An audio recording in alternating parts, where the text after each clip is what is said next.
we're here really to build an offer for our French audience. So whatever will make the movie connect with the French audience. So even if it's like a foreign actor in it, it needs to have a resonance for the French audience.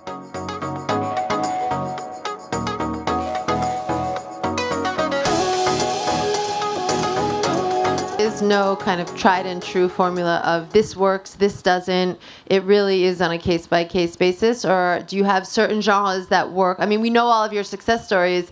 What are some things that haven't worked? And I guess what have you learned from them and why? Well, first of all, we do analyze like every success or every failure. We do want to learn from the misses or learn what's working, because it's really important to know what went wrong. If it's linked to the nature of the genre, like the YA in French language didn't really translate, or like the French audience didn't really connect to it, or is it because of the execution of the movie? So we're joking about it with Sarah the other day, because like the rom-com genre is a difficult genre to crack, even in theaters. Like since 20 ans d'écart or L'Arnaqueur, we have not really seen successful rom-com propositions. So it's a genre that we would love to crack, but we're not that proactively looking for one, because it's tough to find a strong concept. Local projects, it doesn't necessarily mean local language always. Should projects that are coming to you always be in French?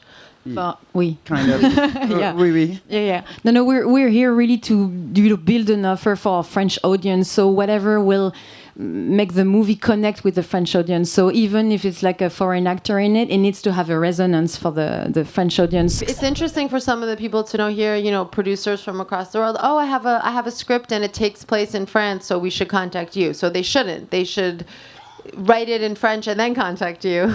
Yeah, because the thing is that it really needs to be French, feel French, have some kind of like authenticity to it, because I mean, we have great example of like foreign eyes put on France. So these are cool films, but I guess it's not exactly what we're looking for. But this being said, again, we never know. Like, let's say a French director wants to direct, like, I don't know, a movie with 2 American actors in Paris, but the script is written in French, the actor is French. I don't know, you know, it's why not? But no, if it's like a foreign producer, foreign team that wants to shoot in France, no, not really for us.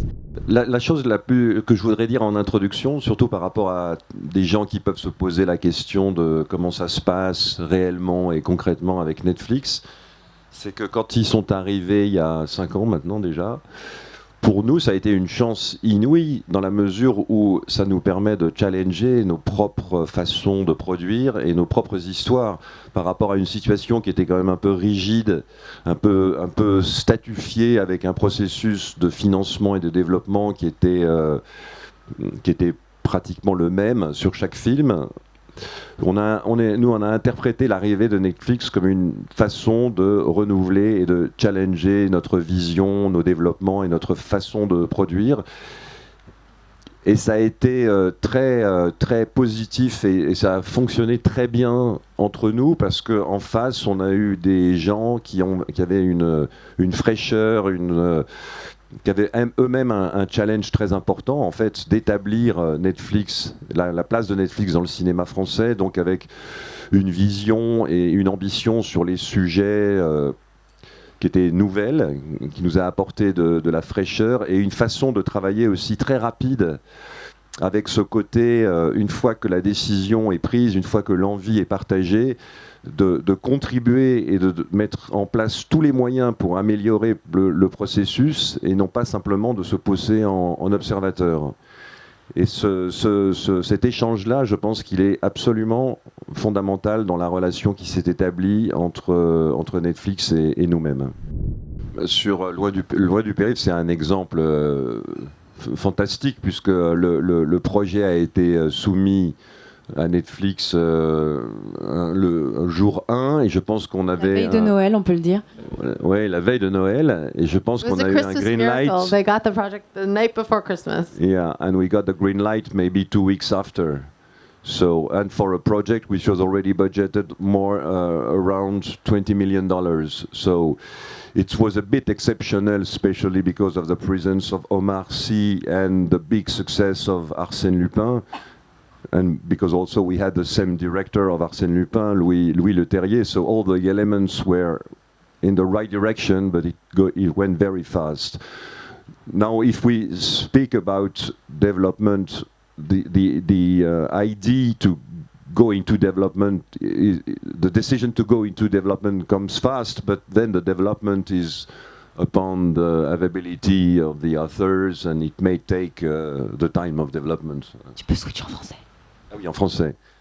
Et après, comment ça s'est passé avec dès que ça a commencé, le budget, le casting, tout ça, comment ça marche?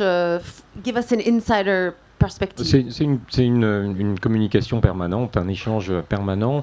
Et ensuite, sur le tournage, on s'est beaucoup parlé des rushs, on se parlait régulièrement des rushs. On a eu là encore un problème de Covid pendant le tournage et Netflix a été là en soutien et nous a beaucoup aidé à surmonter cette semaine d'arrêt de tournage qu'on a eu. Parce que ce qui est hyper important pour nous, c'est qu'on respecte vraiment l'entrepreneuriat qui est au centre du travail d'un producteur. On sait que c'est difficile. On est dans le même bateau quand on jump in a project. Et vraiment, pour nous, c'est comment est-ce qu'on peut... on sait que ce sont des producteurs qui sont en contrôle au sommet de leur art. Donc, comment est-ce qu'on peut tous affronter une situation qui était inédite ou même, d'ailleurs, n'importe quel type de sinistre, dans la mesure où il n'y a pas eu de faute. C'est vraiment comment est-ce qu'on peut être là pour que ce soit à la fin le meilleur film qu'on fera pas deux fois. Cette collaboration s'est poursuivie pendant toute la post-production sur le montage et tout le mixage, musique, etc. Et ça a été un échange très constructif et agréable. Je dois dire qu'ensuite, ça s'est toujours très bien passé, mais on a un peu laissé la main il y a un moment, on a laissé un peu la main sur le marketing, puisqu'il y a vraiment, on sent qu'il y a une connaissance du public, de la façon de vendre à ce public, à ses abonnés. Et moi, j'ai essayé un petit peu au début de retrouver mes marques par rapport à une sortie theatrical classique. Et il y a un moment où on a compris que sur ce domaine-là, il valait mieux laisser faire Netflix et qui sait exactement comment vendre le film et à quel public il s'adresse. Il faut accepter aussi, quand on travaille avec Netflix, qu'ils ont une recherche éditoriale et un type de programme qui les intéresse beaucoup et d'autres films qui les intéressent beaucoup moins. Il faut accepter que parmi les projets qu'on développe, certains, on sait que ce ne sont pas des projets qui vont intéresser Netflix.